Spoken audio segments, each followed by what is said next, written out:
kateka kaibugubuna kapona nese kusiove pameso yangwa maume maya iyaba maume iyaba maume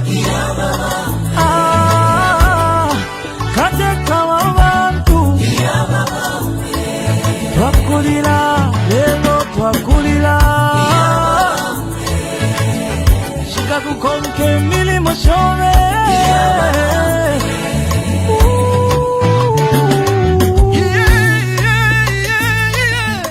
baba ume ale filamba yena minta pengosile eti kume mokula dolola vale lilo wingi iseko wingi mwakwete iseso wingi mwakwete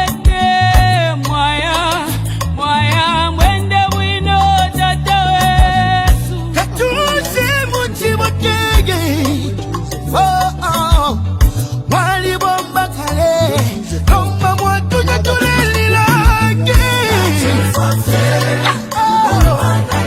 Mwangana jiva Benda Mpanga mwine Oya mwine Ide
Good day and welcome to today's broadcast. I'm so sorry that we've started very, very late. I am with Reverend Dr. Japhet Njovu today of Canada, of the United Church of Canada. He's an executive minister there. But I have a crisis. We just want to resolve the connections. He's connected and so apparently we can't have volume and we've been struggling for the last 1 hour. We're going to use an orthodox method because Reverend Njovu needs to speak to the country, and we had set it as this day, as a day he will speak to the country. And somehow, for whatever reason, this broadcast, is just not working. But Honorable Reverend Japhet Njovu is with us here. I've got his video, but I don't have his picture. I don't have his audio. Reverend Njovu, how are you? You'll be speaking through my phone. Let's see if it will work, and let's see how we'll fight the echo.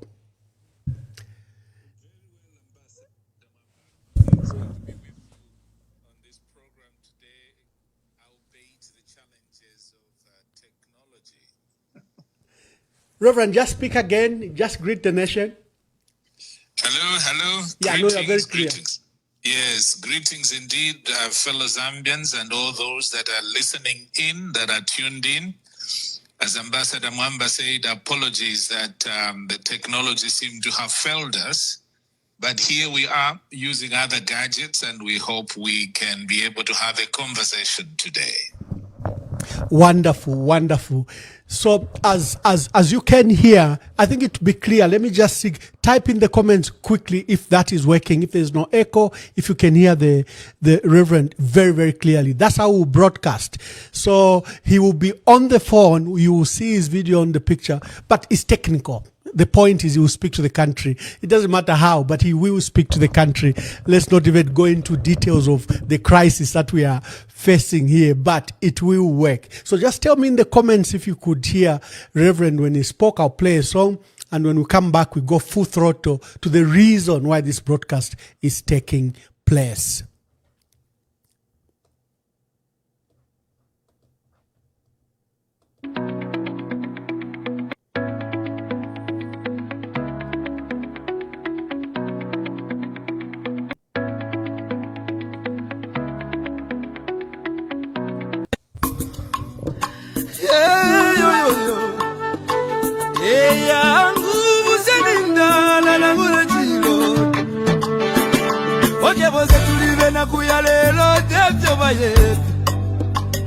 Amitapendwa ya bintu ifisume vyoza bula kwibukisha Kana depotimo Wimbo wa temenu wa katongi Abazunga batita katongi Nagula kwibukisha kateka Kaibukubu na kapona Neseko siove pamenso Yangu ama umebaya Kiyaba Kiyaba ume Kiyaba ume Kiyaba Kateka wabantu Twakulira lelo twakulira Shikakukonke milimo shove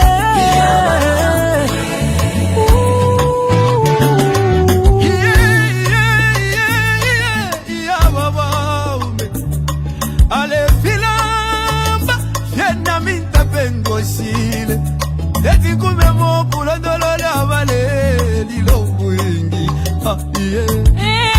Iseko wingi mwakwete Iseko wingi mwakwete Mwaya Mwaya Mwende wino tata wesu Katushi muchi wakege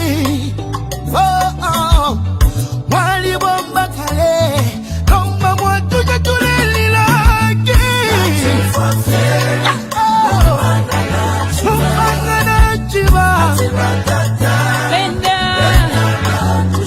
Upanga mwine Oya mwine Ine nalila Nalila Nalila Yangu ya mama ume Alana chumwabye Mama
Rev, welcome to the program once again. We are glad to host you despite these challenges. Just briefly, the country has missed you. You've been gone for a long time. Just tell us from the moment you left CCZ as General Secretary to where you are now. Just briefly talk to that. Yes, indeed. And thank you very much indeed for the opportunity to be here. And so after leaving the Council of Churches in Zambia, I went to work for the All Africa Conference of Churches I was based in Nairobi, Kenya, where I served as an executive staff at the head office there. And after a while, after leaving the All Africa Conference of Churches, I joined the Presbyterian University of East Africa, where I became senior lecturer and head of the theology department. From Kenya, the paths and the tapestry of God on my life brought me here to Canada, where we arrived in 2013 and started ministry as a local pastor in the Epworth congregation, which is in Newfoundland, or as the locals say, Newfoundland. And only after 2 years of serving that congregation, there was an opening at the head office, to which I applied, and I was appointed as a global program coordinator for Southern Africa and Southeast Asia partnerships. And after a while serving in that role, 4 years ago, I was appointed now to head the entire unit as executive minister for the church in mission. So there are many things that we do, and one of them is that I supervise all the global partnership work, which the church is doing in 27 different countries in the global south of the world. And that's where we are currently. Oh, wonderful, Bishop. Wonderful. Thank you very much. Let's get to the country. The country will be hosting elections, historical elections in 2026, August 2026. There have been political tensions, accusations of human rights abuse, an economic meltdown. You are in touch with our country. Just give us a reflection from your perspective, the state of our country. It is unfortunate that we are at this stage in our country because our current head of state had promised us a wonderful democratic dispensation where everyone will enjoy the freedoms and the rights of being a citizen in Zambia. And unfortunately, having gone back on some of those promises, it is a pity that the space for democratic expression is being shrinked in the country.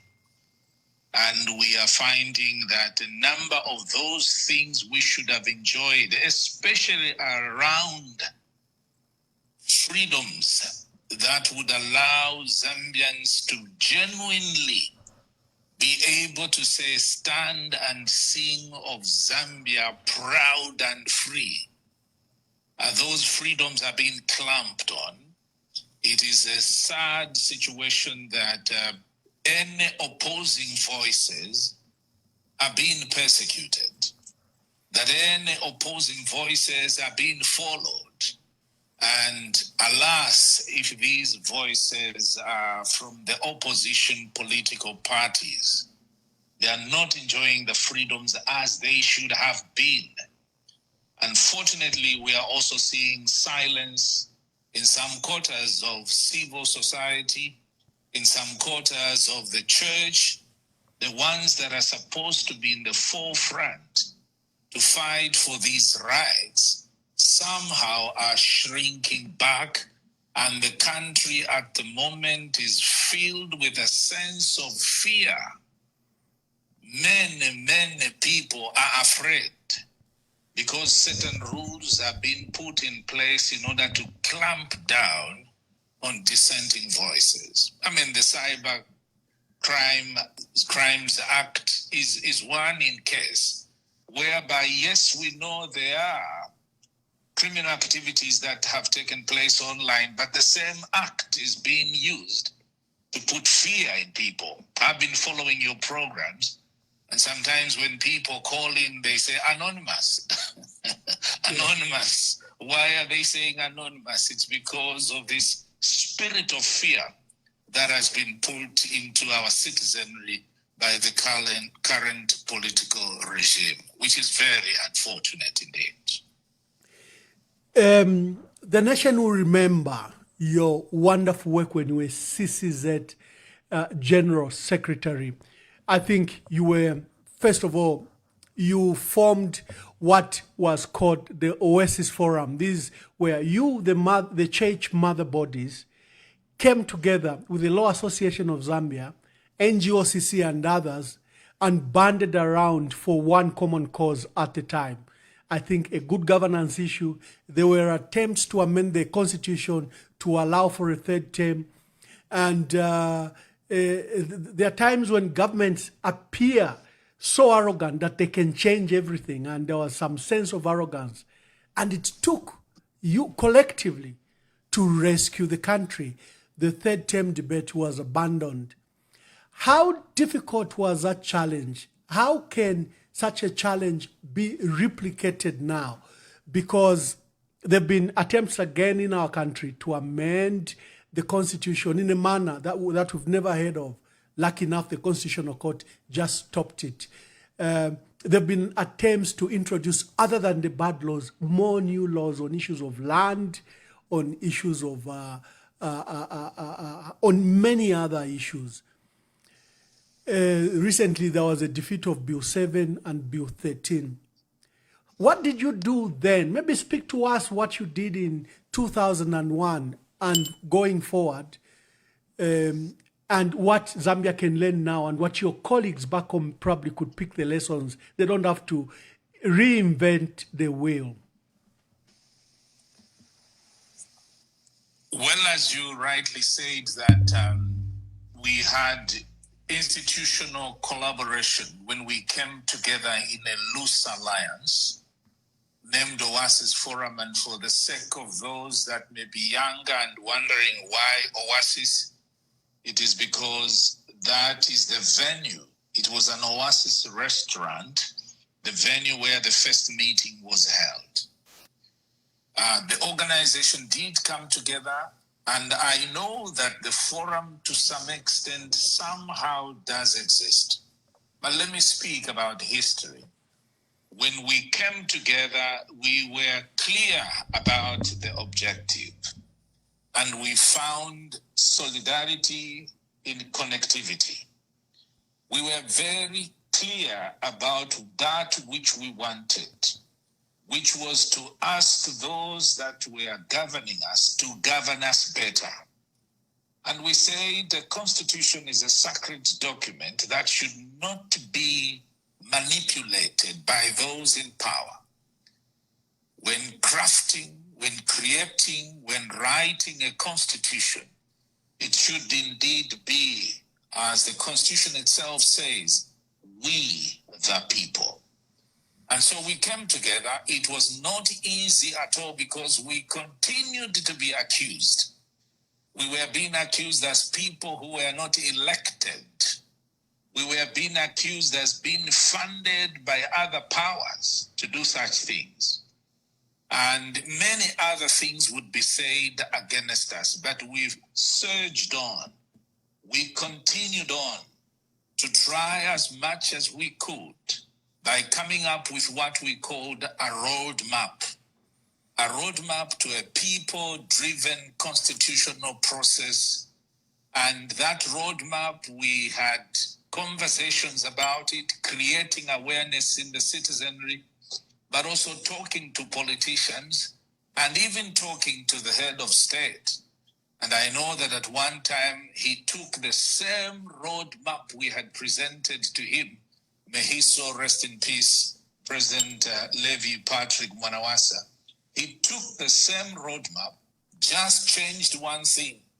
Where we had called for a people's assembly, it was still under the process of a white paper, a process that would allow that cabinet at the end of the day would have its authority in terms of choosing what to be picked from. So organization was key for us. Connectivity was key for us, and making sure we were clear about our goals. The goals were not selfish. Even when we got accused that we were just politicians hiding in the church, we were politicians hiding in the pulpit, and we needed to just come out so that we would be whacked squarely. Even when those accusations were there, we were clear about the intention, about the objective of that which we needed. I don't think that it may be replicated. We need new energies in Zambia that will mobilize, particularly in demanding accountability from those that govern us. We may need new voices to come on the scene. We may need new organizations to come on the scene because times and seasons do change. We may need other voices to come so that together there is collective understanding of the Zambia we want, collective understanding of how we want to be governed, under which rules do we want to be governed, so that at the end of the day, all the Zambians can have a taste of abundant life. Because for me, as a clergyman, as a church person, that is the inspiration. The promise of abundant life should start here on earth. And it starts by having a political system that allows everyone to be truly free and genuinely free as they are being governed.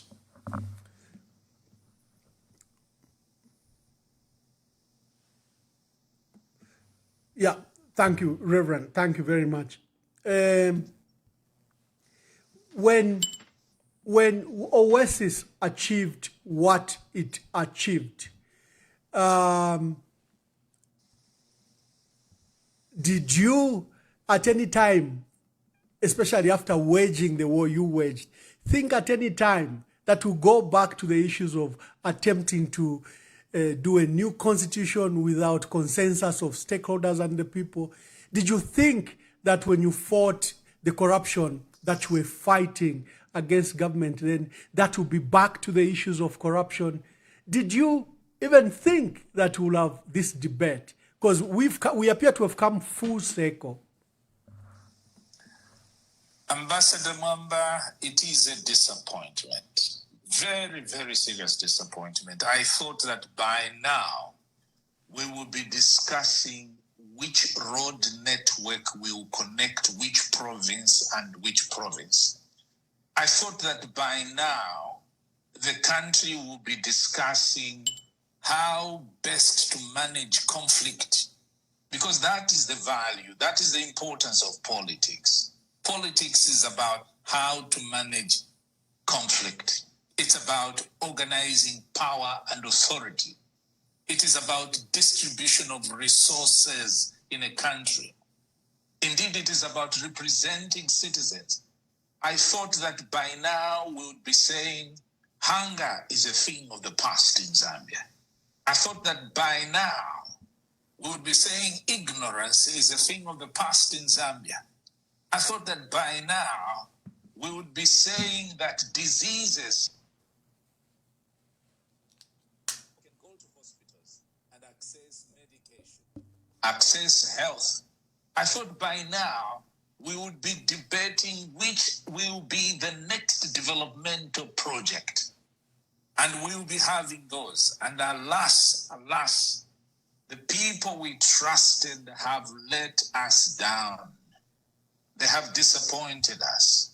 There's no need to have backslidden and gone back to now wanting to make rules behind the backs of the people, wanting to do things in secrecy, or even when you bring them out without proper and sufficient consultation. Oh, come on. We are wasting our energies. People are dying of the basic essential things that we require to be putting energies on.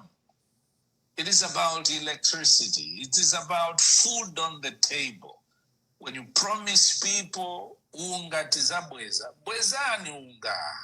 Instead of saying, let us change the land laws and give power to one officer, deal with the things that matter for the country. So I never thought in my mind, in fact, I'm one of those who has been greatly disillusioned and disappointed by the current political class, those that we elected, those that we trusted.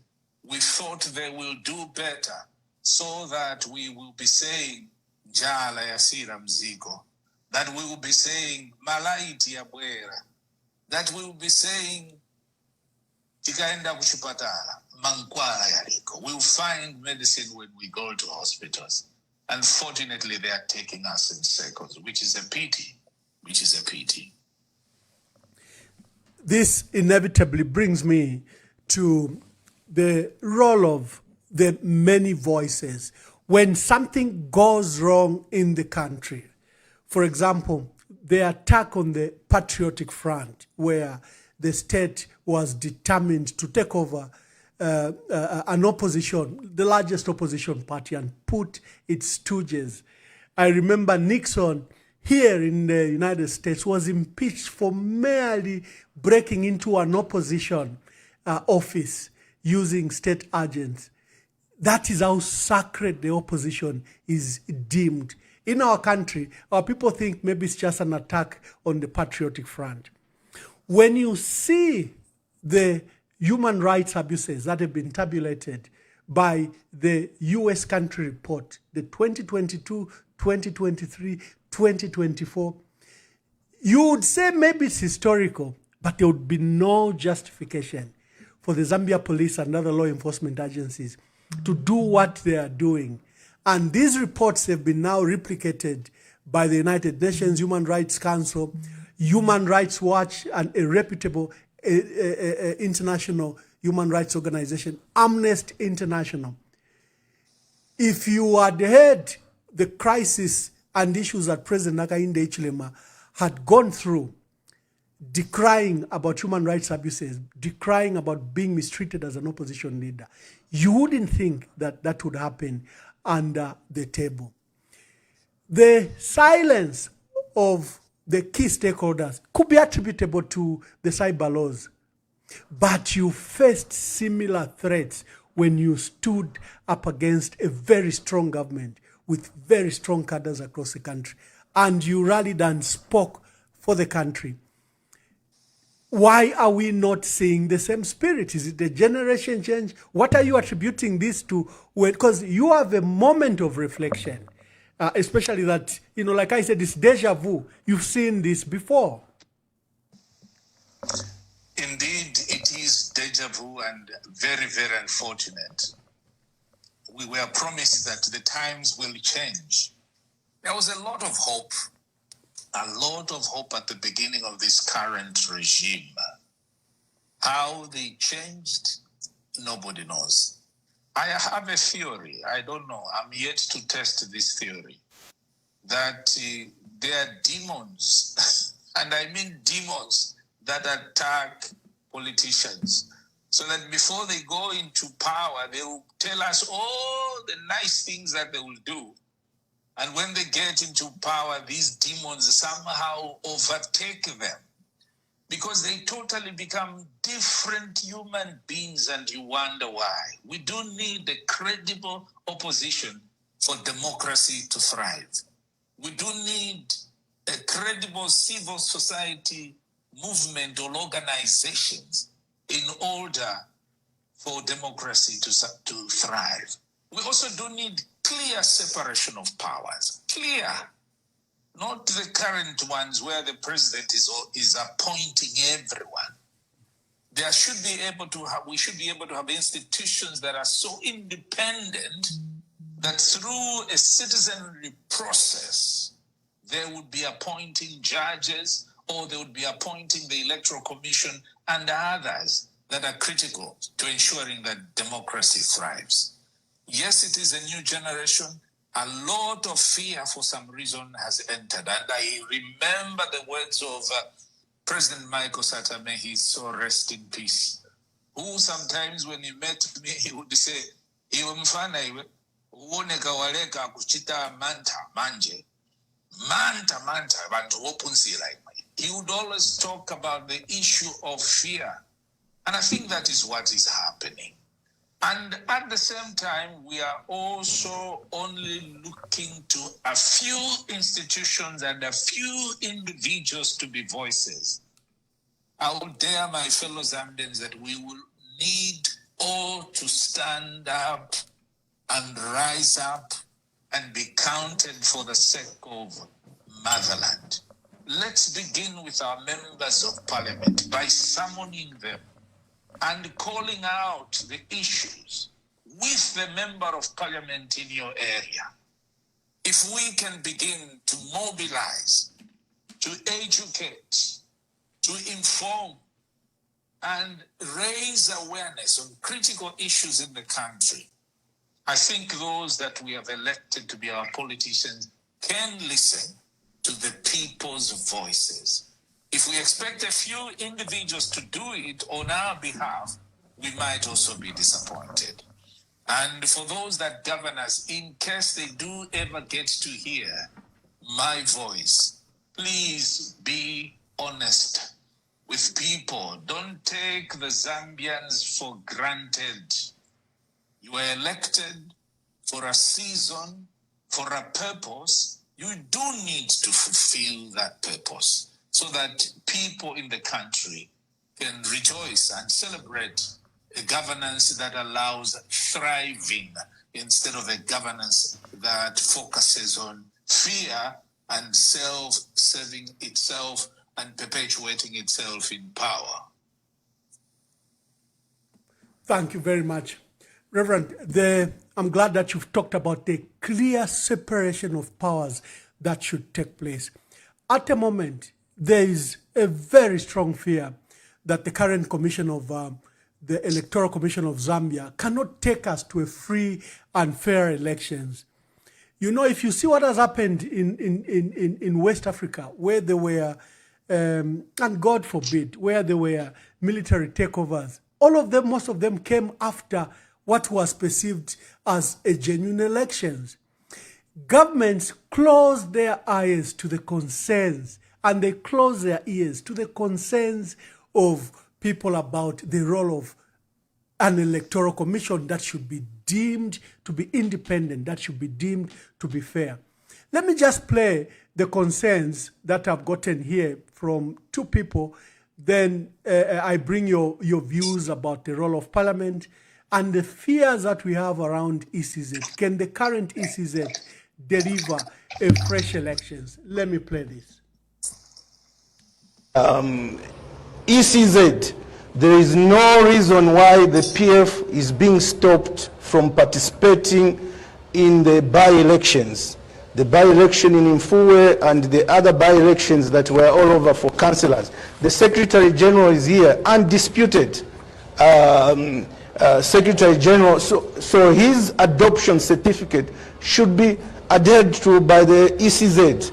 But they refuse in their own wisdom. They don't want PF to participate. They want a competition without opponents, and then they celebrate that they are popular. They are lying to themselves. But events of the last 1 week have told me something. You know, there's a saying in Latin, vox populi, vox Dei. Vox populi, vox Dei. It means the voice of the people is the voice of God, which is democracy. What is the voice of the people is when they are allowed to exercise their ballot. So who is stopping people to exercise their freedom to voice out a leader they want, be it a councillor or council chairperson or an MP? It's the ECZ. Who is the head of the ECZ? Madam Wangara Zaromis. Do you think God is happy with her? I end there. Thank you, Mr. SG. The ECZ today is a conduit of the ruling party because the chairperson of the Electoral Commission of Zambia is a non-party member of the UPND. That's a board that's supposed to be neutral. That is a board that's supposed to administer elections freely, fairly, and transparently in a country. That already is a dent on democracy. Because that woman, that chairperson, by virtue of her political alignment, might not pronounce her party leader and candidate a loser. You wrote an article Exactly. just last week that it is impossible for the ECZ to declare Hakainde Hichilema a loser if he loses elections. It's because of what I'm saying. And it's happening for the very first time that a non-party member who wears party regalia can become a board chairperson, the top policy maker of a board that administers elections in Zambia. Reverend, when you, from the history of Africa, when you interfere with the independence of the electoral process and the perceived fairness of any electoral commission, any independent electoral commission, it presents a very fertile ground for instability post-elections. There will be disputed elections, there could be demonstrations, and what we've seen in West Africa recently has not been favorable. Some candidates even won up to 94%, yet the people had rejected them. When you hear these concerns from stakeholders about independence of institutions, whether it's a human rights, whether it's a Zambia police, whether it's ECZ, these democratic institutions that are supposed to help hold the executive accountable, what are your feelings and what are your comments? Politics exist to answer the questions of how people with different interests can live together under shared rules. It is shared rules. What that means for us is we want peaceful elections. Genuinely peaceful elections, not where people have been intimidated not to participate in the democratic dispensation. People can reach a certain level of anger and frustration when things are not free and fair. And so what I would urge civil society and opposition political parties in Zambia is right now, not to waste time. Why not go and camp at the ECZ and say we have the following demands? We want fairness in the issuance of national registration cards. We want fairness to ensure that there is continuous registration of voters. We want fairness to make sure that those that are occupying the offices that govern elections are fair arbitrators. Why not do it now? Why not begin now instead of waiting for a crisis? Instead of waiting for that time when we are nearing elections, and that's when they will tell us, no, there is no time. And they might even say, okay, why don't we postpone the elections so that we can deal with these complaints? Civil society, opposition political parties, get together, united now, because we want genuinely free and fair elections, and the arbitrators should be seen to be fair as well. And that can be done through mobilization. We should mobilize and not just share posts on social media, not just complain in the streets. Let's talk. It is our motherland. We do not have another Zambia. Let's talk. Be able to sit with these people and be able to issue our complaints and say, these things are not correct. Can we have shared rules that can govern us around the issue of politics? Because yes, as you have alluded to, people can get annoyed. They do get annoyed, and we have seen it. Not just getting annoyed, a frustration that leads to political disturbances in countries if there is no consensus, if there is no agreement on how the issue of elections are conducted and are done in a country. We have the time. The elections are 2026 now, before we get too far. Let us be able to go to that ECZ and begin to make those complaints and appeal that we can have fair and free rules under which the elections will be conducted. I am privileged that you are from the church, and therefore most of the burden also, I'll put you to taste about it. The church, the state seems to be overreaching. First of all, with State House and the President making handsome donations to all major churches. He turns up at a Seventh-day Adventist and he coughs out 900,000 kwacha. He goes to a Catholic church at St. Canisius. He coughs out another huge amount and pledges to build, I think, a set of hostel. Just last week, he gave the UCZ similar amount, some in millions of kwacha. Could our citizens are saying, are you silent because you are receiving these donations? To what extent do donations made by politicians, especially in the political season, begin to affect the voice of the church? It's very possible that the voice of the church can be compromised, but again, like our late President Michael Sata said, that is taxpayers' money. Take it, don't you kubeba. When it is time for you to vote in a different manner. That is taxpayers' money. And yes, by the way, we received money even from President Frederick Chiluba, but that did not compromise the voice of the church. That did not compromise the voice of the church for us to stand up to President Chiluba when he wanted a third term and say no, even if he had given money to the church. That is taxpayers' money. It is meant for national development. We should not allow that when such gifts are given, our prophetic voice gets silenced. In that case, that money is like corruption. We are being bought into silence. It should not be the case. And that is a way in which, again, the church can be divided. You try and look at those who seem to have bigger numbers and you give them money so that maybe they will come and give you a vote when that time comes, and the others you don't give them money, and division among churches is sown there. So churches should maintain their integrity.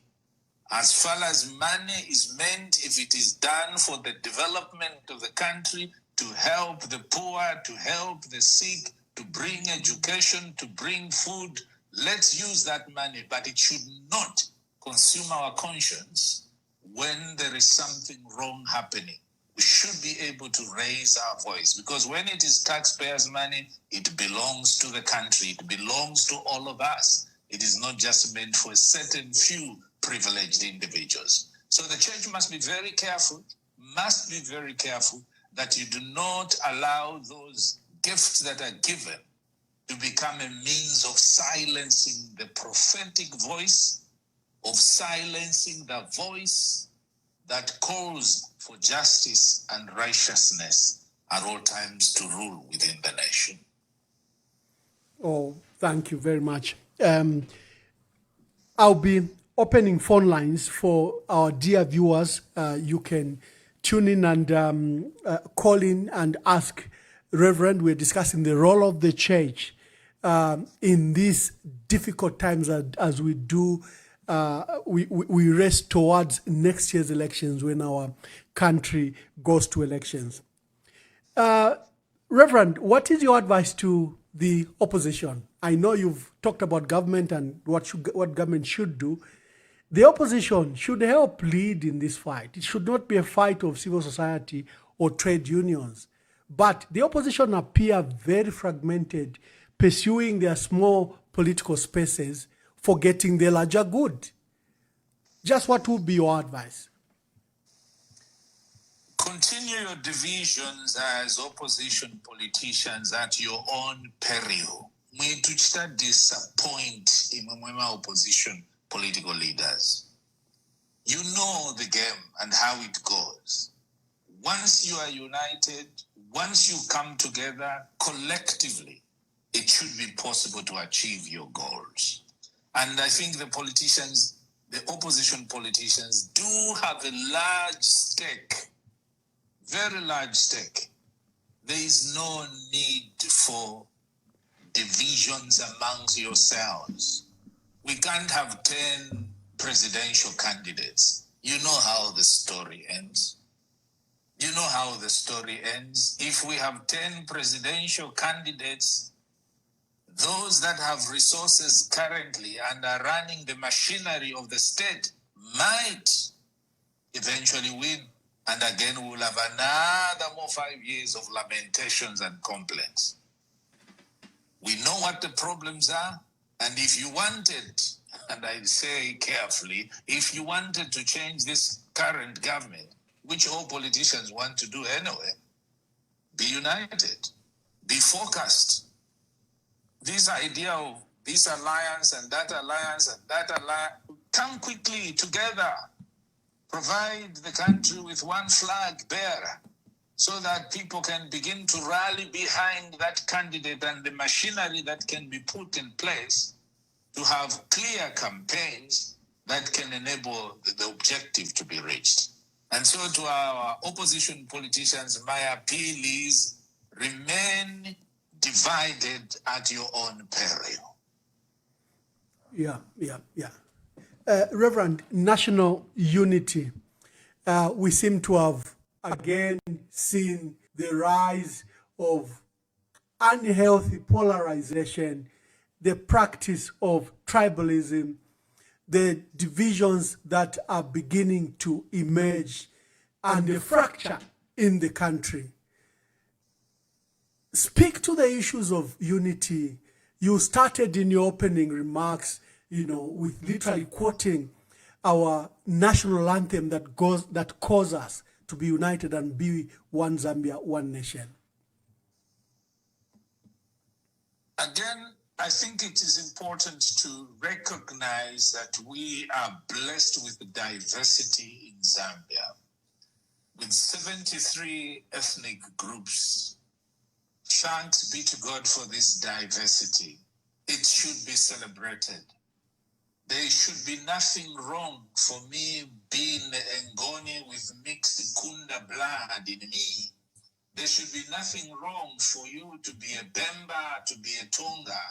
All of us should be proud of our different ethnicities. But we must not use our ethnicity to oppress others, to suppress others, to victimize others.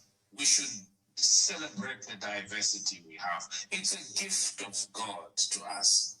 And indeed, we should continue to celebrate that unity as a country. For those that govern, they even have a higher burden to show that they are truly for the entire Zambia. You can't be appointing officers who are just from your tribesmen and tribeswomen. You can't just be appointing people and be perceived to be sidelining other ethnic groups within Zambia. Those that govern, remember, politics is about sharing of resources equally as far as possible.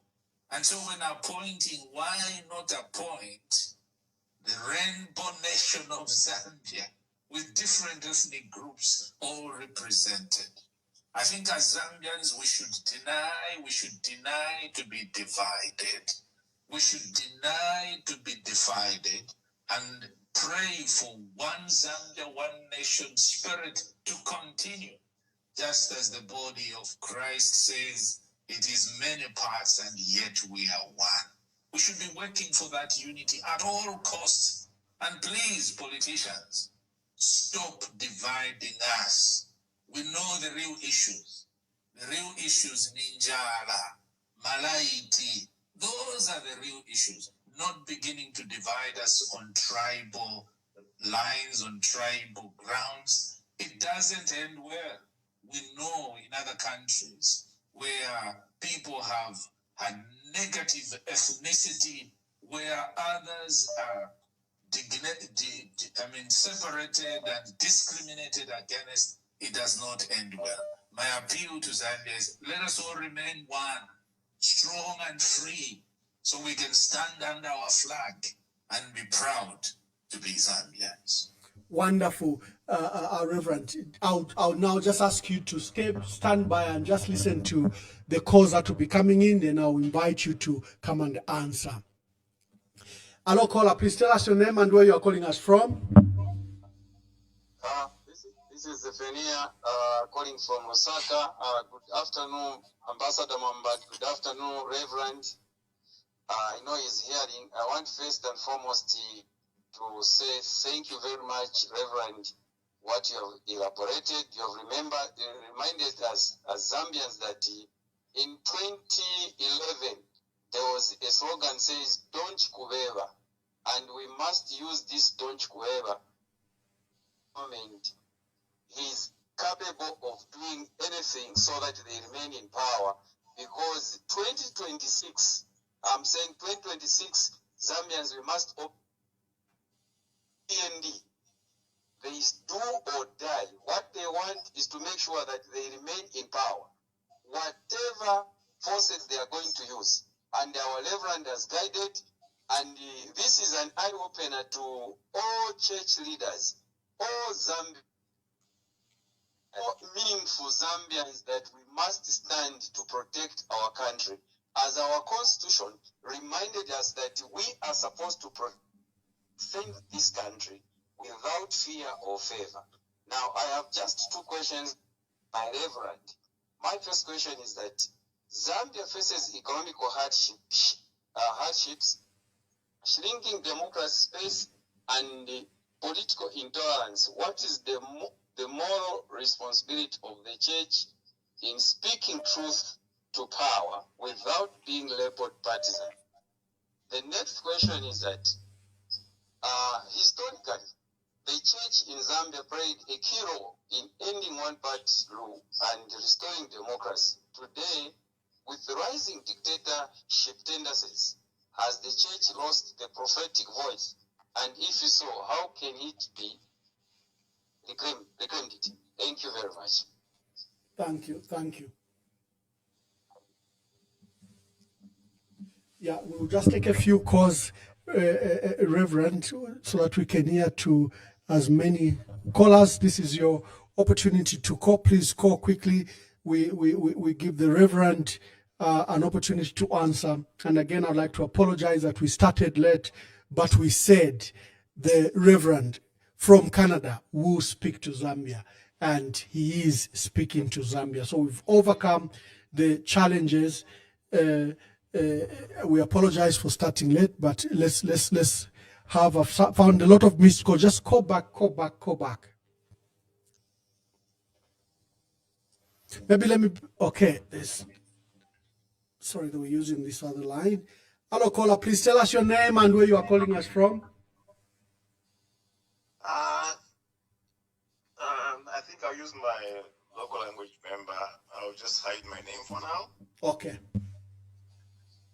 About opposition parties, I know what the Reverend was saying, that they need to come together, otherwise the UPND will take over the leadership again for the next 5 years. Then they'll continue to complain. I totally agree with him. Now, if these opposition parties are finding difficult to pick one candidate, why can't they adopt the U.S. Kind of politics whereby they can just come together and move from one province to another and allow people to vote a particular candidate? So the one candidate who is going to win election in all these provinces, then that person can be adopted as a candidate for the next elections. This thing of saying Hari Karava, who else is there, whoever is there, that they want to stand on their own. They want to win the election. Like the priest said, the government, the UPND, they've got the machinery in their hands. So they can do anything they want to do and win the elections. Thank you very much. Let me pick other calls as well, my brother, quickly. Okay, Thank you. Hello, caller. Please tell us your name and where you are calling us from. Good evening, Ambassador Bamba. Good evening. Good evening. This is Aisha Banda. Honorable This is Sensho Aisha Banda, you are not at Kulamba. Yes, please. No, I'm not. I didn't travel. Thank you. Good Thank evening, you. Reverend. Yeah, he can hear you. Okay. Firstly, allow me to underscore that by the wisdom of our forerunners, in 1991, they saw it fit that we are becoming a constitutional democracy as provided for by Article 1 of our Constitution. By extension, democracy is such that the power is vested in the hands of the people. And how that power is transitioned is through electioneering. And as such, ECZ is at the core, it's a thread to our democracy. It holds together our democracy. And as such, democracy is not just about elections. It's about having credible institutions. It's about having fair rules. It's about having equity in terms of participation and credibility of those running those institutions. And a lot of people. Just a minute. Just a minute.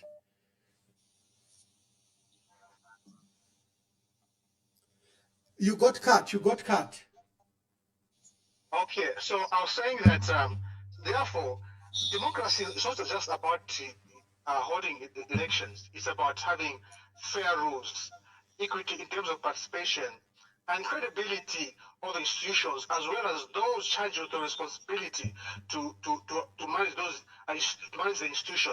A lot of stakeholders have echoed on the neutrality of the ECZ currently, and they've called that I think there is need to cure the issue of neutrality.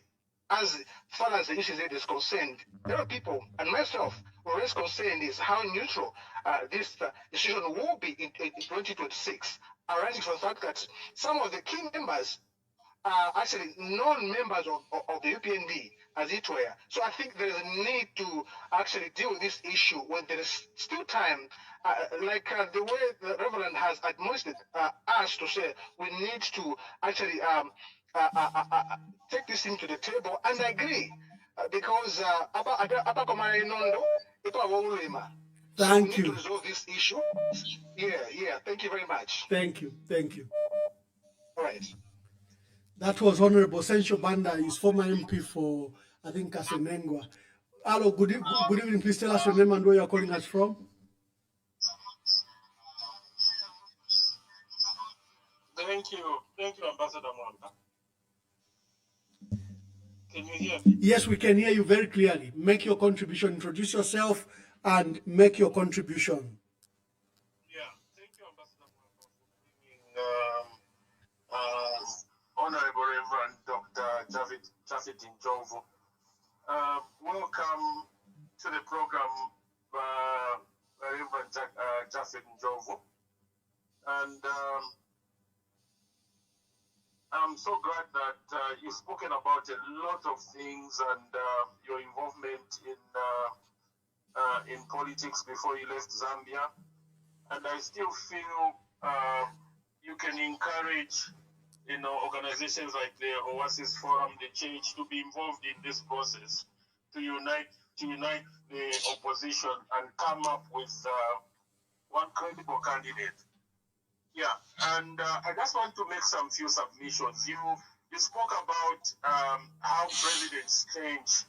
When they are in opposition party, they say good things, and then when they go into state house, they do different things. And you mentioned something like demons, but I beg to disagree with you. I think it's a combination of maybe demons and greed, but I feel there are a few things that we need to do, and I'm happy that you mentioned that Zambians needs to be involved, because running a nation is a collaboration and a collective responsibility of all stakeholders, including the people. So the following are my submissions. I think there's too much power, because I, for one, worked with HH, and I the HH that is in State House is not the same HH I knew. So the following things is, I feel needs to be looked into.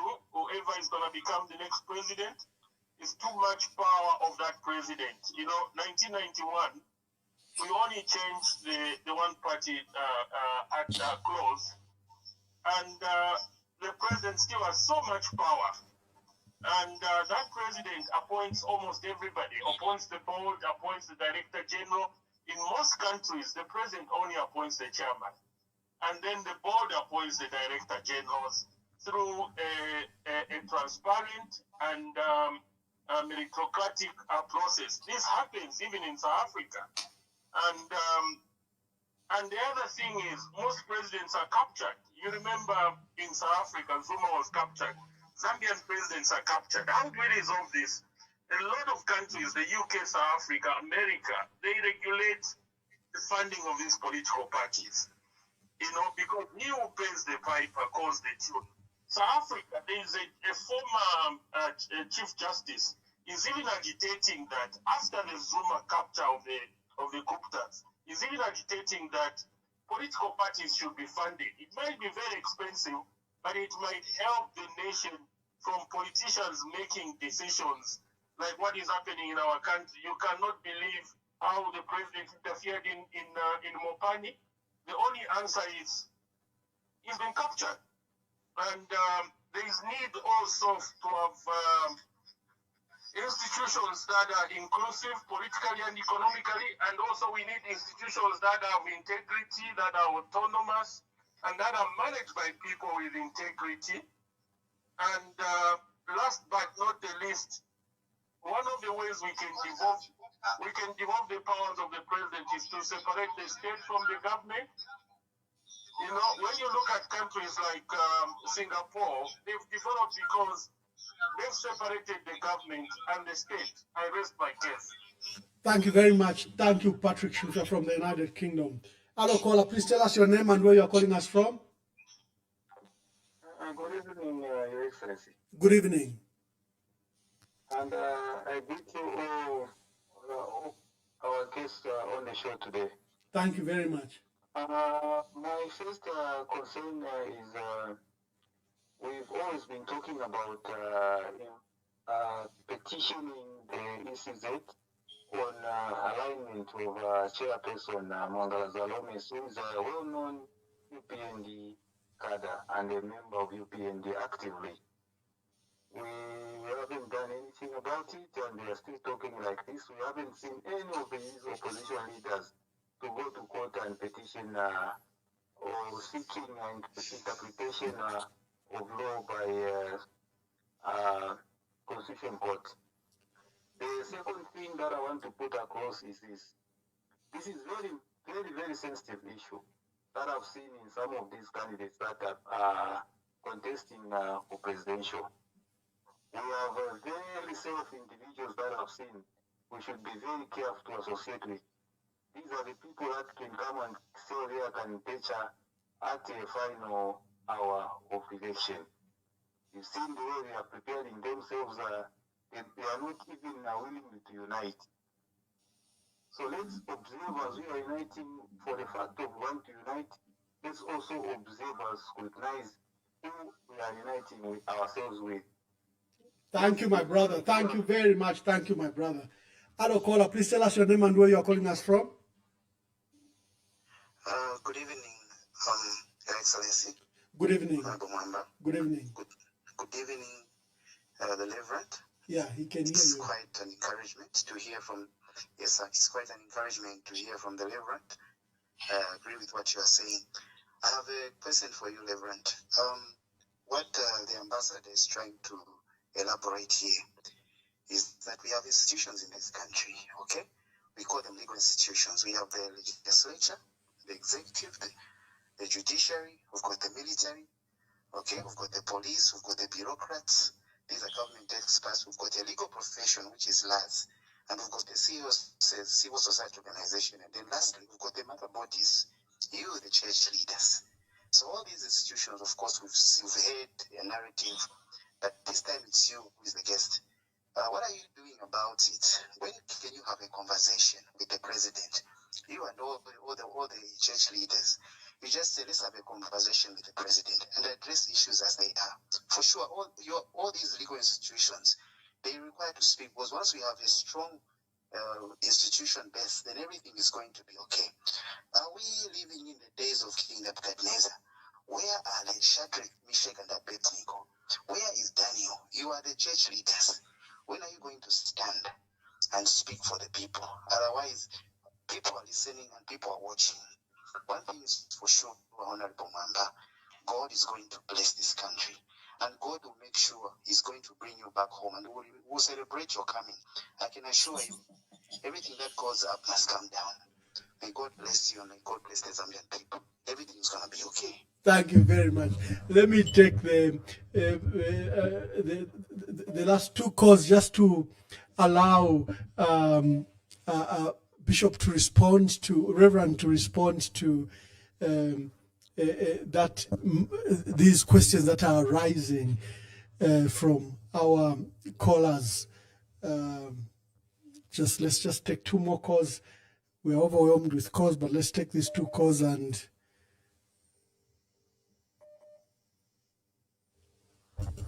this one is not connecting. Challenges of network probably. Just a minute, Reverend. Just give me a minute just to.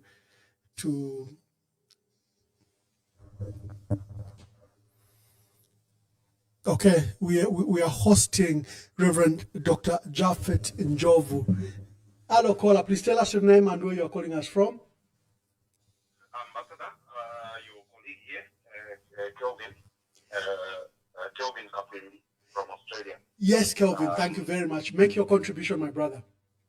Yes, Ambassador, this contribution is coming back to you. Let me just reduce the volume on this thing because it will be giving feedback. Okay, I've got that volume down. Ambassador, Honorable Mwamba, you once laughed when I was talking to you. You know what is going on. Reverend Japhet Njovu has expressed my same sentiments that I expressed, and you know that. No, my mother, Ambassador, you are someone that is so intelligent. This comment is on you. I'm sorry, my brother. On me? I've got a guest. Speak to the guest and the issues. He has expressed the exact same sentiments. And what he's expressing is what I've always felt. What have you felt? Tell us. What I've expressed is about the unity, and you know the brokenness inside, and this is what the Reverend is pleading to us, the opposition, because we are the opposition. We are a well-known opposition. But now you have the numbers, Bakalanda. I said, you know what is going on. Can you forget about these people that are just running circles around you? So then you know what is going to happen. And I'm sure everyone is waiting for you. My brother. Okay, what a burden, my dear brother. I wish I had the powers that Australia is giving me, that I just said, I wish I had such powers.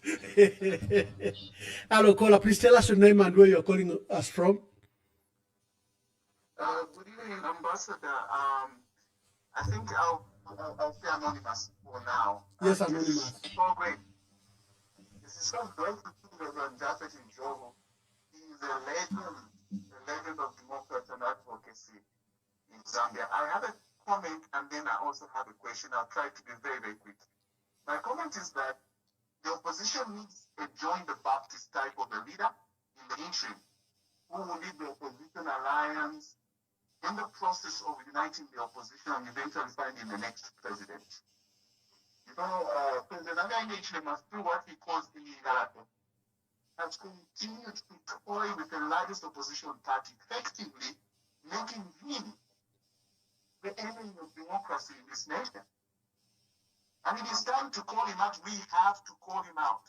The opposition should know that the strangulation of the Patriotic Front is in effect the strangulation of democracy.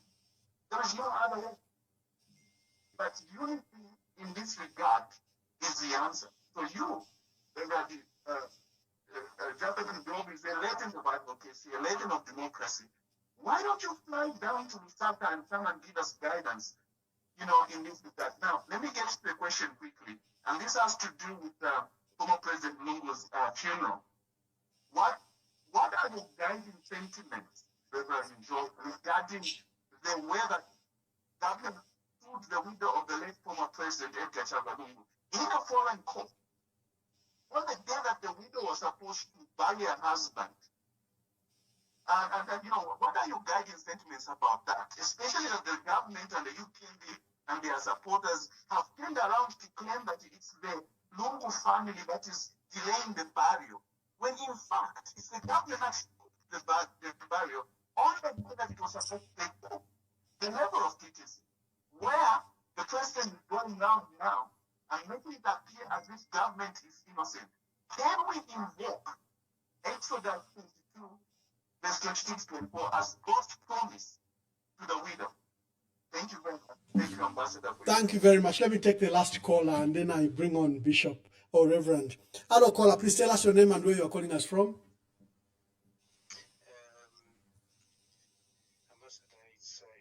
It's Chufia, and please don't be deceived by the number. I'm in Zambia now. Oh, wonderful, Chufia.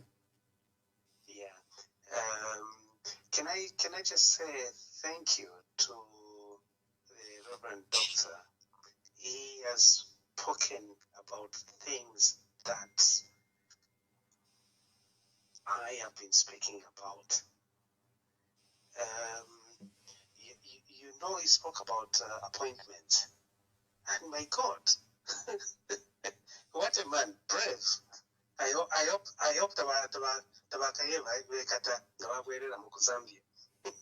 because that is what is happening now. Appointments. The position of Inspector General is not supposed to be appointed, and he's absolutely right. You can't have somebody appointing Inspector General and they are going to be impartial. No, it won't happen. He spoke about donations. We have got a situation here, and Ambassador, please, I hope you are going to be patient with me. He has spoken about donations. The president going around making donations. No, the president shouldn't even be going around churches. It's not supposed to be the case.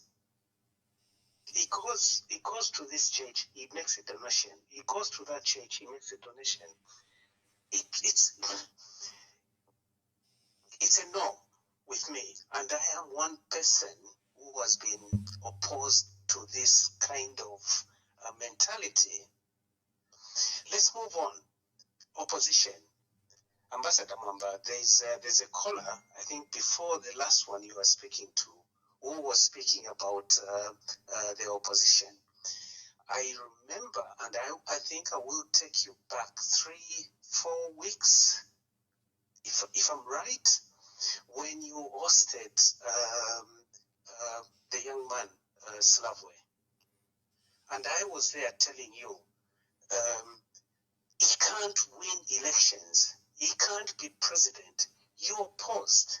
You told me we can't write him off. No, the reality is he can't win. It's the same situation we've got with my young brother, Calabar. Calabar can't win. All he's going to do is divide votes. And trust me, we are just going to be where we are now. and another 5 years, Ambassador, we are in trouble. Trust me, get it from me. Another 5 years, we are in trouble. Thank you, Bachirufia. Thank you, and greetings to Zambia. Zambia is good you are visiting. My objection to you saying that our guests that we bring, the political leaders, can't win, I object to that.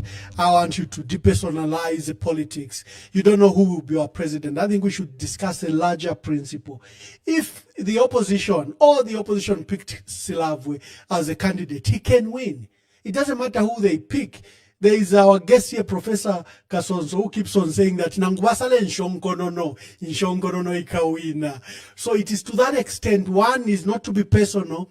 Number two is not to discount anyone. That has been my view, is that let's respect all the leaders and encourage among themselves to get one leader. Let me bring Reverend Dr. Japhet Njovu. People are even saying you fly to Lusaka now. Others want me to name the presidential candidate. Of course, it will be unilateral. You'll be creating new dictators in us if you allowed us to make such unilateral decisions. Please answer from wherever, at least you've got a feel of what Zambians are saying. Yes, let's start from Bachirufia. Yes, indeed, in terms of important leaders in institutions. I mean, we can get an example from other African countries. Think of Kenya. The Chief Justice is not appointed by the president. There is a judicial service commission that has got the power to appoint all the judges, and they interview candidates for the position of Chief Justice. And the best candidate is the one that is given the job, and the president simply attends the swearing-in ceremony. That gives independence to the judiciary. And that's why at one time, the judiciary was able to nullify a presidential election, because they're genuinely independent. And we hope that Zambia will come to that stage. The Inspector General of Police and the Electoral Commission, such kind of institutions should really be in independent arms. And yes, I think we need a system. Our opposition political leaders, if you are listening, please put a system. What is so difficult in allowing another level of democracy, where all those who are aspiring to be presidents, whether it's Silavwe or whoever, Kalaba, everyone, all those aspiring, they are put on the ballot paper, and we have elections in all the provinces. We've got the independent institutions and organs that can help us to run these institutions, or even the same ECZ.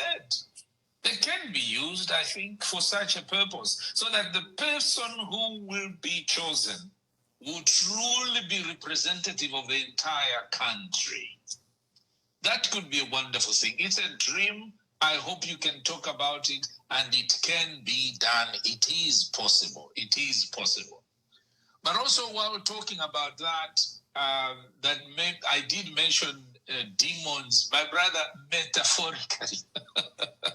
I mentioned demons as a metaphor of external forces and powers that seem to take control of our politicians, who pretend when they are in opposition, and when they come into power, they act differently. It is a metaphor. And these strong powers, yes, can be greed, yes, can be a lot of other things. And you nailed it by saying that too much power is concentrated in the presidency. I have been an advocate for devolving the powers of the presidency so that they are put into institutions. They are put into institutions so that we have a president who presides over, and not a president who has such powers of almost becoming a dictator. I think we should devolve that office at all costs. And I hear the complaints about the arms of government and the institutions the need for us to speak to one another, but also to challenge the systems and speak to those that hold power. But Zephaniah did talk about the moral responsibility without being labeled partisan. By the way, Zephaniah, I am partisan. I am partisan, and most of us are partisan in that we side with the poor. Partisan on the side of the poor. Partisan on the side of the voiceless. Partisan on the side of those that are downtrodden and are being oppressed. But not partisan in the sense of supporting a given political party. I think there is a big challenge, and we as clergy must be very, very careful not to be seen to be supporting a particular political party, because that way we truly will diminish our prophetic voice in terms of speaking truth to power. So when voting, it is your secret, it's your private. But partisan for me, for the poor, yes, I will always raise my hands. For the downtrodden, when human rights issues are at stake, yes, I will be partisan. I will be on the side of promoting dignity for all those created in the image of God. Yes, the constitutional democracy is important, and the credible institutions, we've spoken about that. The neutrality of the ECZ has come up again. I want to say, let us not waste time. Already now, this September, October, November, let's find a date. Opposition, political leaders, civil society, to go and sit down with ECZ and says, these are our demands if we are to have a genuinely free and fair elections. Vachilufia, yes, we've talked about that. I think those are some of the things. Well, you may ask me to comment about the funeral of our former president. It's a pity, and of course we've been given guidance not to continue speculating about this. It's a pity of how we came to this stage. One thing is also systematic. Why should we have politics of retribution? That bothers me. Each former president seems to be persecuted by those that come into power, except a few, except Mwanawasa. It didn't happen to him, and maybe Wasata. It's not right, Zambians. Let's change the culture. Let's respect the holders of that office. Let's ensure that certain privileges are given to them. Look at the United States, for example. Obama will comment on the politics. They don't withdraw the bodyguards and the privileges that he has. And there must be a way in which we can reform our rules so that we respect those that hold that office. And sincerest condolences, as we said, to the Lungu family. Sincerest condolences to everyone affected, all of us as Zambians. And to have this situation we've never had before in the country, where the Zambians' remains are being adjudicated by a foreign court, it's such an embarrassment. I really wished that for now, I hope that they are genuinely talking to one another, and I hope that they will genuinely reach at agreeable parameters of how the remains of His Excellency Edgar Chagwa Lungu could be brought back to Zambia and given a proper, dignified funeral. I hope that they are talking, and I hope that there will be parameters of agreement around there. I think those are the few things I can comment about in terms of what the callers were saying. Thank you very much, Reverend Dr. Njovu. Let me invite you to give your last thoughts and your last remarks on this program. I've kept you so long, especially that we had that terrible glitch where we lost almost an hour. And I'm glad for your patience. You showed real patience. What could be your last remarks? What could be your advice to our country, to President Hakainde Hichilema, to the opposition, to the church, for the well-being of our country? The Lord Jesus Christ said, the thief comes to steal, kill, and destroy. And I came that they might have abundant life. This abundant life, I believe, starts here on earth when we have proper politics that govern us well. And I appeal to those that are governing us that please, please maintain order and legitimacy in a manner of ensuring that the people of the land rejoice. The Bible says, when the righteous rule, the people rejoice. These complaints that are going on, these frustrations that are going on, it is you, the people that are governing, who can bring them to a conclusion, who can bring them to an end. And fellow Zambians, let us remember that politics is about organizing power and authority. Politics is about managing conflict. It's about the distribution of resources. It is about how we are represented as citizens. It is also about how we shape our collective goals for national development, not for selfish interest of a given individual. So let us stand and remain united. Let us stand and remain united as a country, loving one another as fellow Zambians, and working for the common good of the country. And opposition leaders, please, please listen to the people as well. Have a national process that will give national legitimacy to whoever you will choose to be a flag bearer. Unity is critical. Thank you very much for the opportunity, and blessings upon our beloved motherland of Zambia. Oh, wonderful and great. So thank you very much. Ladies and gentlemen and dear colleagues, countrymen, we're hosting Dr. Reverend Japhet Njovu, a man of God based in the in Canada, not United States. Is a remarkable leader with a distinguished history for our country. We are privileged that he came, and, we had earlier issues, but I'm glad that he has spoken. I'm glad that we overcame the challenges, and we used unorthodox means, and I learned something. Instead of canceling the program, there's a trick we used today, and here we are. Reverend Japhet Njovu spoke. So Dr. Japhet Njovu was a General Secretary of the National Council of Churches in Zambia, and is a past synod moderator of the Reformed Church in Zambia. He was ordained as a minister of Word, Sacrament and Pastoral Care at a rural congregation at Mazimoyo in Eastern Province of Zambia in 1988. Since his ordination, Dr.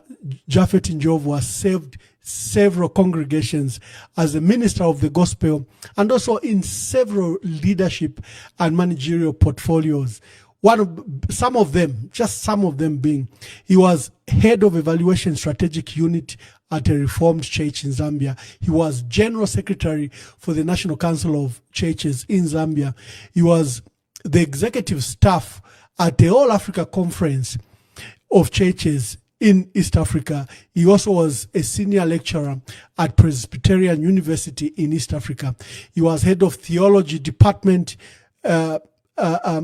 He was director of quality assurance. He rose as Nairobi City Campus director. Now, he then took up opportunities in Canada. The church sent him to Canada, where he was a minister at Epworth Pastoral Church. He was also global regional coordinator for Southern Africa and Southern East Africa. Is currently serving as the executive minister for the Church in Mission unit at the United Church in Canada since 2021. Highly distinguished man of God, and his experience at the Oasis Forum, he took time to share with us, and all of us reprimand us to action, to a call of action. He spoke in a very candid, direct manner. He didn't even mince his words. So thank you, Bishop. Thank you, Reverend, for your words. And tomorrow, we have a big one. Just watch the trailer for Monday, not tomorrow. Tomorrow we have no guest. We, be in church and I've got some commitments, but we'll have a matter on Monday that we'll be discussing. Let me just play a few videos before we go out. I'm also aware of the electricity problems that Zambia is facing. But despite the problems that we have with the supply of electricity in Zambia, you still supply us with electricity. Again, you would have said, we cannot sacrifice our power when we have shortage. But you still give us. Katima Mlilo town, where I come from here, is supplied with power from Zambia. When you have a power outage here, we also have power outage. But that's the brotherhood we are talking about, the neighborhood we're talking about.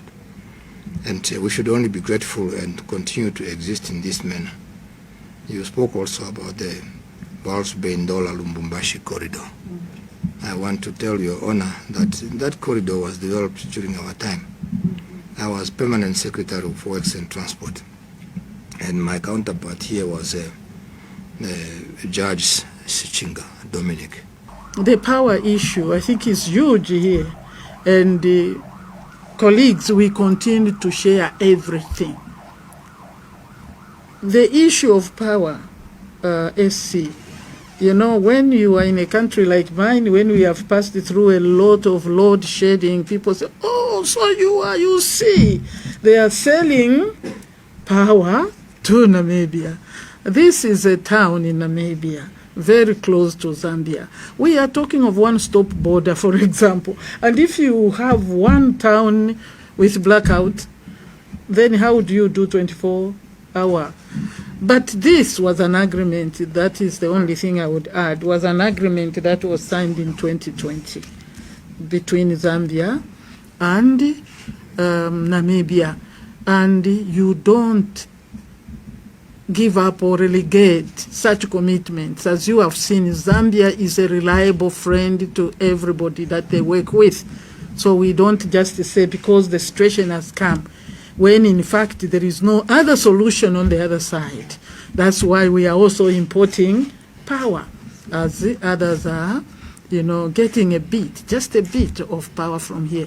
We will continue. Let's invest it together in the systems, like I said, in renewable sources of energy. Together we can develop and be interconnected and ensure that there is no disruption in our economic development, because power has so much on that.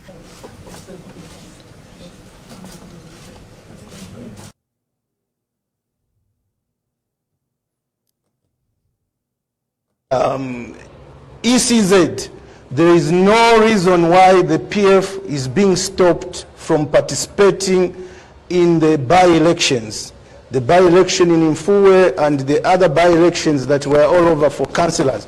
The Secretary General is here, undisputed Secretary General. So his adoption certificate should be adhered to by the ECZ. But they refuse in their own wisdom. They don't want PF to participate.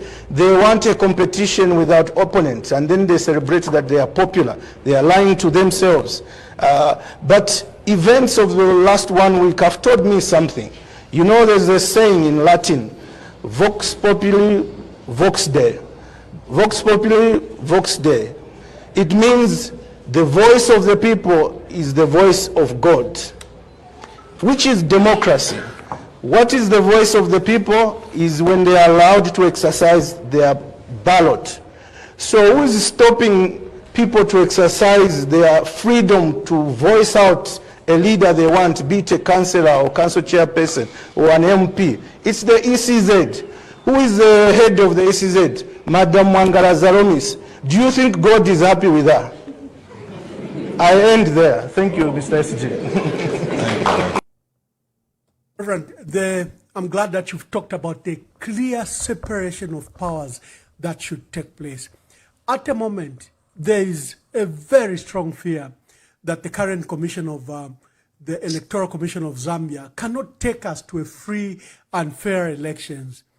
If you see what has happened in West Africa, where there were and God forbid, where there were military takeovers, all of them, most of them came after what was perceived as a genuine elections. Governments closed their eyes to the concerns, and they closed their ears to the concerns of people about the role of an electoral commission that should be deemed to be independent, that should be deemed to be fair. Let me just play the concerns that I've gotten here from two people. Then I bring your views about the role of Parliament and the fears that we have around ECZ. Can the current ECZ deliver a fresh elections? Let me play this. ECZ, there is no reason why the PF is being stopped from participating in the by-elections. The by-election in Mfue and the other by-elections that were all over for councillors. The Secretary General is here, undisputed Secretary General. So his adoption certificate should be adhered to by the ECZ. But they refuse in their own wisdom. They don't want PF to participate. They want a competition without opponents, and then they celebrate that they are popular. They are lying to themselves. But events of the last 1 week have told me something. You know, there's a saying in Latin, vox populi, vox Dei. Vox populi, vox Dei. It means the voice of the people is the voice of God, which is democracy. What is the voice of the people is when they are allowed to exercise their ballot. So who is stopping people to exercise their freedom to voice out a leader they want, be it a councillor or council chairperson or an MP? It's the ECZ. Who is the head of the ECZ? Madam Wangara Zaromis. Do you think God is happy with her? I end there. Thank you, Mr. SG. The ECZ today is a conduit of the ruling party, because the chairperson of the Electoral Commission of Zambia is a non-party member of the UPND. That's a board that's supposed to be neutral. That is a board that's supposed to administer elections freely, fairly, and transparently in a country. That already is a dent on democracy. Because that woman, that chairperson, by virtue of her political alignment, might not pronounce her party leader and candidate a loser. You wrote an article just last week that it is impossible for the ECZ to declare Hakainde Hichilema a loser if he loses elections. It's because of what I'm saying.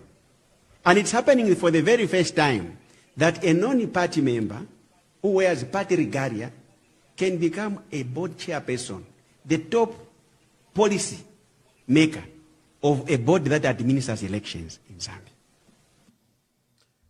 Reverend, when you, from the history of Africa, when you interfere with the independence of the electoral process and the perceived fairness of any electoral commission, any independent electoral commission, it presents a very fertile ground for instability post-elections.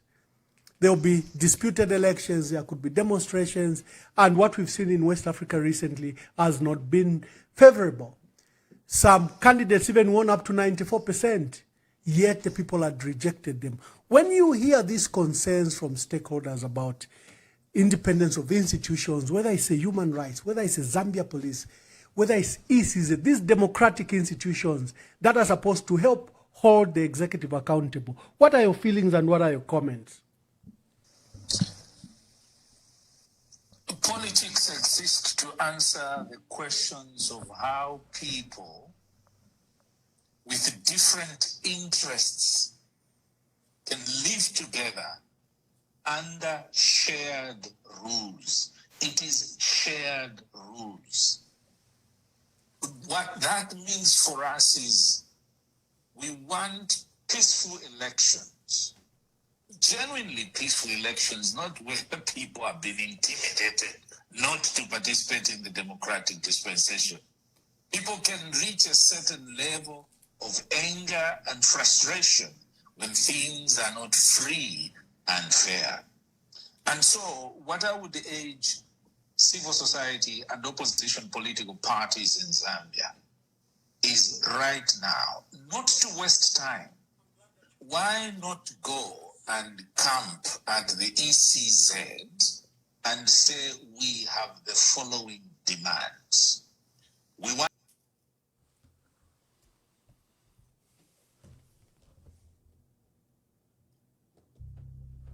Ambassador Emmanuel Mwamba confronts the truth behind what may be Zambia's darkest environmental catastrophe, the collapse of the Copperbelt Dam that poisoned the lifeline of our nation, the Kafue River. From the Copperbelt through Central Province and into Lusaka, more than 7 million Zambians depend on this river for survival. Today, that very lifeline carries death. Who bears the blame? Did the government of the Republic of Zambia commit an act of treasonable negligence by failing to protect its people? Or did a Chinese mining giant unleash one of the most inhuman and catastrophic crimes in history?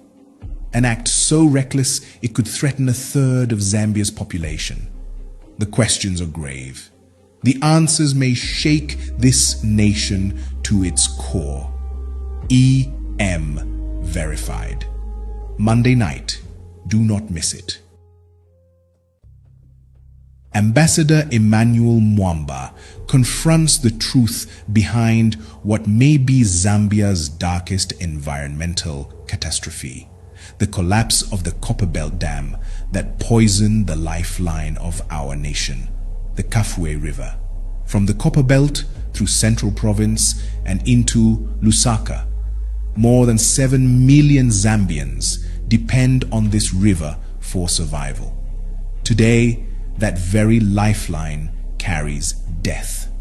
Who bears the blame?